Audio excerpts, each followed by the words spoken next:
ผู้ใดเคยกินแด้มะขามป้อมนี่มะขามแท้มะขามป้อมมะขามป้อม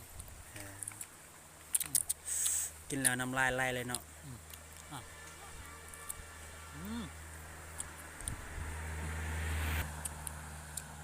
รสชาติมันเป็นจะได้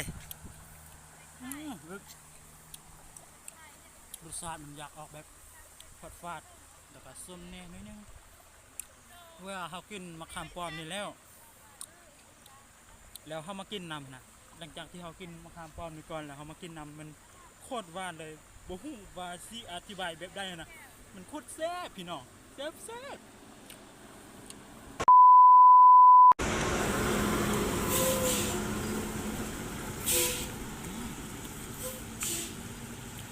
อยากต้มเนาะ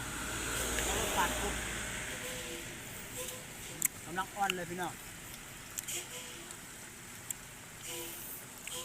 รู้สึกยังไงคมฟาดมันยังอ่อนบุกเกไร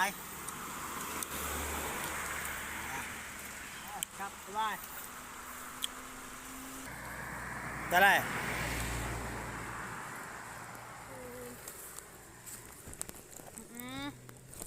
อะไรเนาะ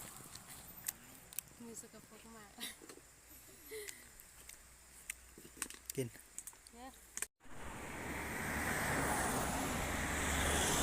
โอ้พาเก็บยังนี่นี่พี่น้องเบิ่งเด้อเขาพากันเฮ็ดยังนี่โอ้เก็บโอ้ย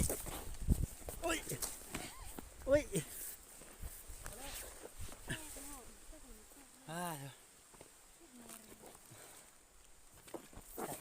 คัด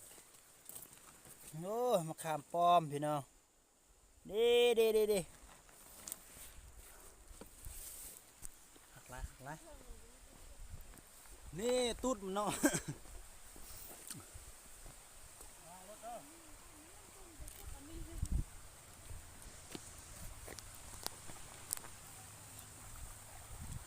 โอ้มาความลายเนาะดก